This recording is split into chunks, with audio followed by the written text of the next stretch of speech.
전쟁의 주 찬송가 183장 함께 찬송합니다. 찬송가 183장 빈들의 마른 불같이 함께 찬송하겠습니다.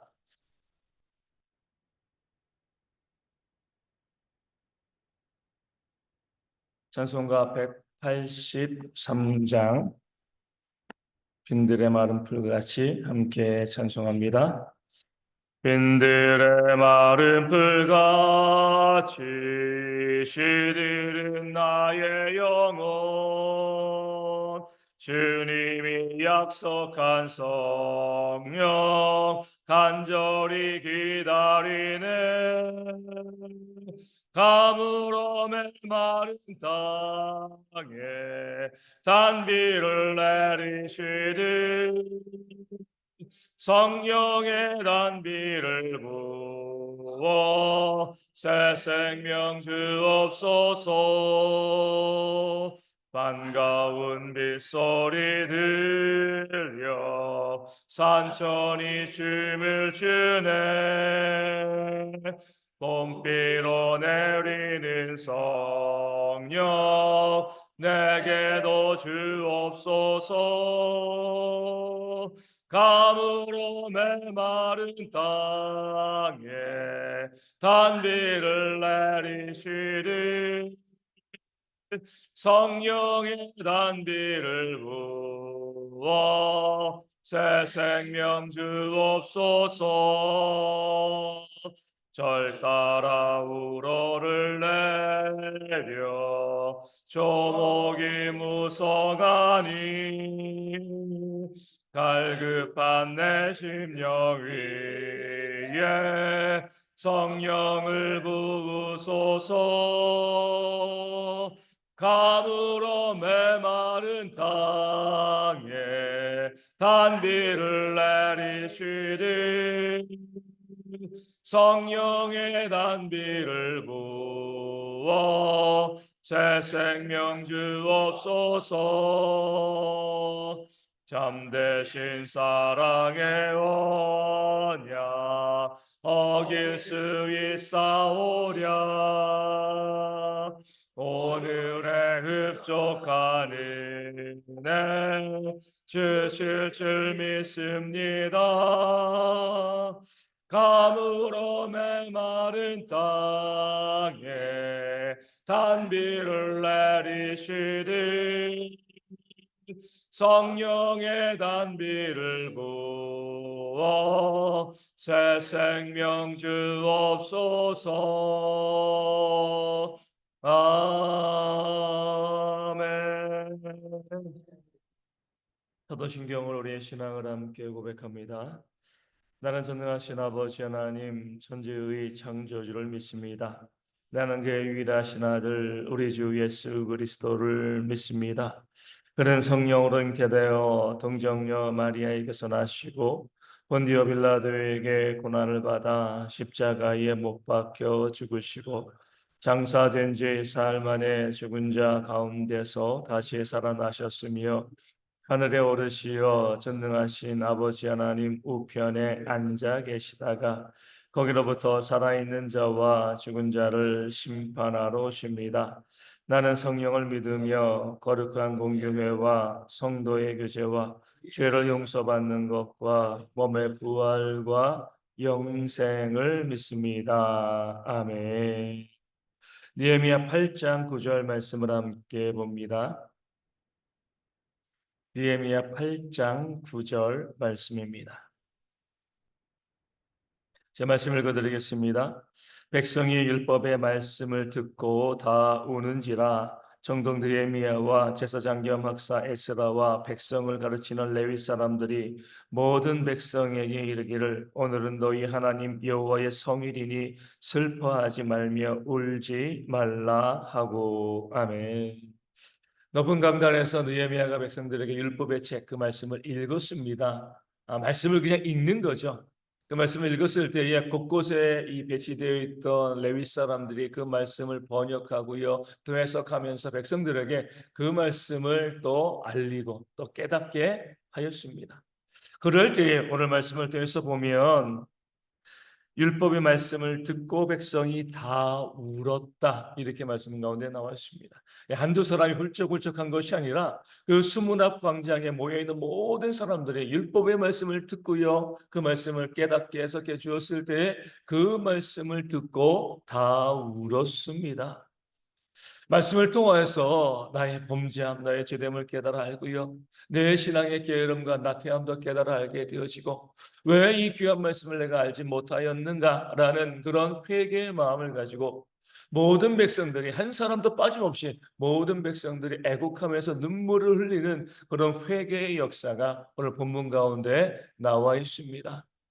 이것은요, 성령께서 하신 역사이다, 이렇게 말하게 되어지는 겁니다.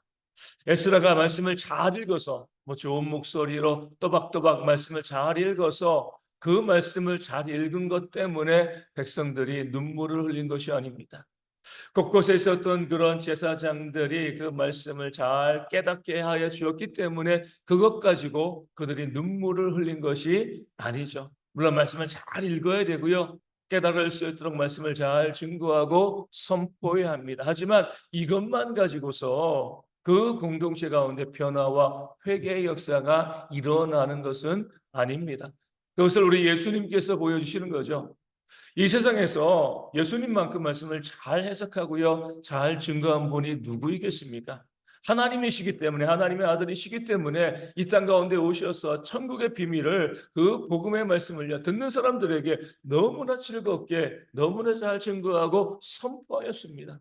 그러니까 말씀을 증거하고 말씀을 선포하는 것이 모든 변화의 유일한 이유라고 하면, 예수님께서 말씀을 증거하고 선포하셨을 때 듣는 모든 사람들이 어때요?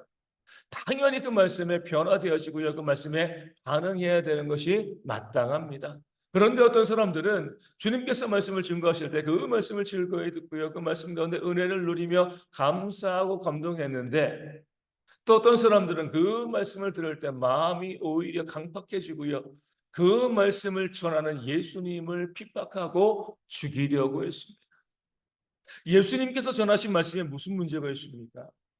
말씀을 잘못 전하셨나요? 그것도 아니잖아요. 정말 하나님의 말씀, 그 백성들이 듣도 보도 못했다는 그런 놀라운 진리의 말씀을 주님께서 백성들에게 온전히 증거하셨음에도 불구하고 마음이 깜박한 자들은 그 말씀을 받아들이지 않고요, 마치 이 길가의 밭처럼 말씀을 튕겨내면서 오히려 예수님을 박해하고 예수님을 공격하고 또 죽이려는 그런 모습을 보였습니다.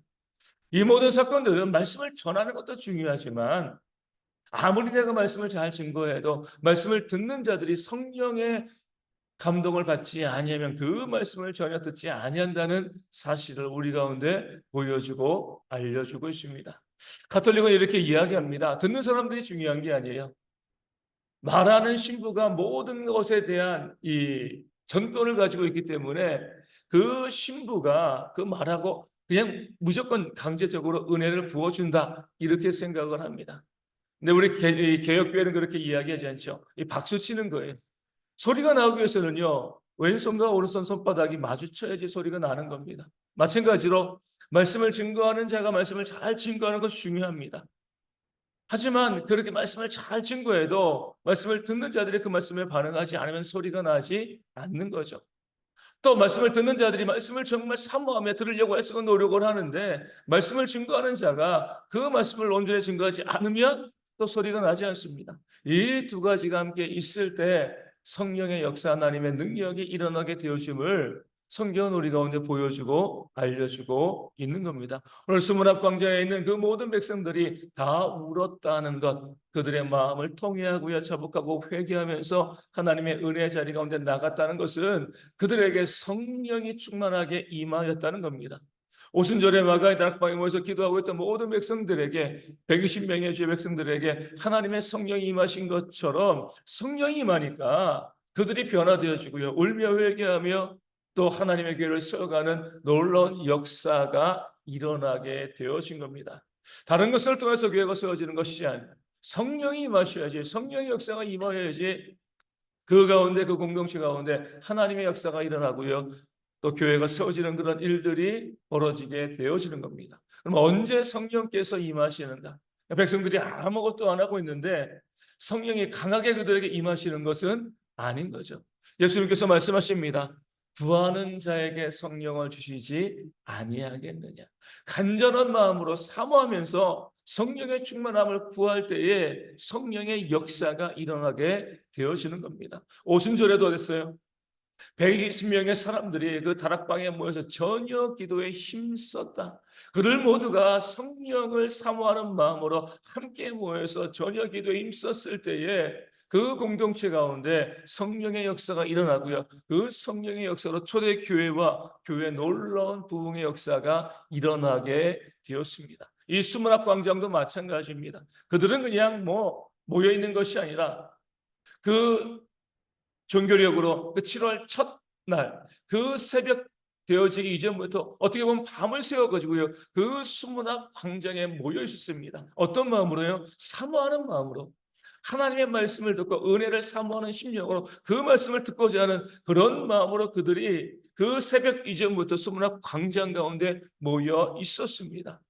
그리고 에스라가 그 말씀을 증거하기 전에 찬송할 때 모든 백성들이 아멘 아멘 화답하고요. 그 얼굴을 땅에 대면서 하나님을 경배하는 그런 모습을 보였고, 또 에스라가 율법의 말씀을 읽고 그 책을 열었을 때에 모든 백성이 다 일어나서 하나님을 경외하는 모습을 보였습니다.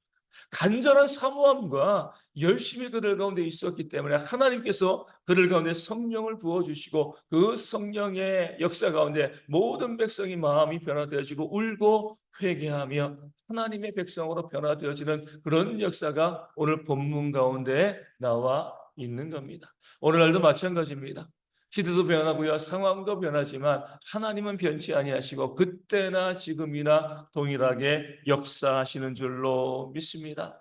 교회가 온전히 세워지기 위해서는요, 성령의 역사가 있어야 되는 거죠. 하나님께서 우리 모두의 마음을 만져주시고 우리가 그 성령의 감동하심으로 울며 회개하며 옆에 나아갈 때 거기에 하나님의 교회가 든든히 세워지는 그런 일들이 또 일어나게 되어지는 겁니다. 우리의 교회도, 우리 가정도, 우리 개인의 삶도 마찬가지입니다. 내 힘으로 내 능력으로 되어지는 것이 아니라 성령께서 함께 하실 때 나도 살고요, 우리 가정도 살고 이 교회도 살아갈 수 있게 되어집니다. 그러기 위해서는 먼저 말씀을 신실하게 증거하고요, 말씀을 잘 선포하고 깨닫게 하는 그런 하나님의 교회에 일들이 있어야 되는 것이고, 하지만 거기에 멈추는 것이 아니라 모든 성도들이 간절한 마음으로 성령을 받기를 사모하는 그런 모습으로 나와야 하는 겁니다. 그렇게 하나님의 말씀에 대해서, 은혜에 대해서 사모하는 심령으로 주의 가운데 모였을 때 하나님께서 그 가운데 역사하시고 성령의 일들을 부어주시고 그것을 통하여서 교회 가운데 부흥과 회복과 그 가정 가운데 하나님의 채우심에 놀라운 역사가 일어나게 되어질 줄로 믿습니다. 그 마음 가지고요, 우리 등의 모든 성도들이 나를 위해서, 내 가정을 위해서, 우리 교회를 위해서 늘 기도함으로 간절한 마음으로 성령의 임하심과 역사를 사모하는 모든 주의 백성들 되어질 수 있도록, 그것을 통해서 내가 살고 우리 가정이 회복되어지고 교회가 부흥되어지는 놀라운 역사가 일어날 수 있도록 위하여 기도하여 주시고요, 그것을 통해서 우리 모든 삶의 하나님의 역사를 경험하며 또 간증하는 대형의 모든 성도 되어질 수 있도록 이 아침에 함께 기도하도록 하겠습니다. 또 말하고 소망하는 것은 우리 가운데 육신적인 질병으로 힘들어하는 많은 분들이 있습니다. 회복되어질 수 있도록 위하여 기도하여 주시고요, 이 더위 가운데 어르신들, 우리 아이들, 또 군에 있는 형제들 너무 힘들지 아니하도록 삶의 문제와 경제적인 어려움을 아파하는 분들의 회복을 위해서 기도하여 주시고요, 선교제 교회 위해서 또 작은 개척 교회 가운데도 부흥과 회복에 놀라운 역사가 일어날 수 있도록 이 아침에 함께 기도하도록 하겠습니다. 함께 기도문 하시겠습니다. 하늘에 계신 우리 아버지, 아버지의 이름을 거룩하게 하시며 아버지의 나라가 오게 하시며 아버지의 뜻이 하늘에서와 같이 땅에서도 이루어지게 하소서. 오늘 우리에게 일용할 양식을 주시고 우리가 우리에게 잘못한 사람을 용서하여 준 것 같이 우리 죄를 용서하여 주시고 우리를 시험에 빠지지 않게 하시고 악에서 구하소서. 나라와 권능과 영광이 영원히 아버지의 것입니다. 아멘. 기도하겠습니다.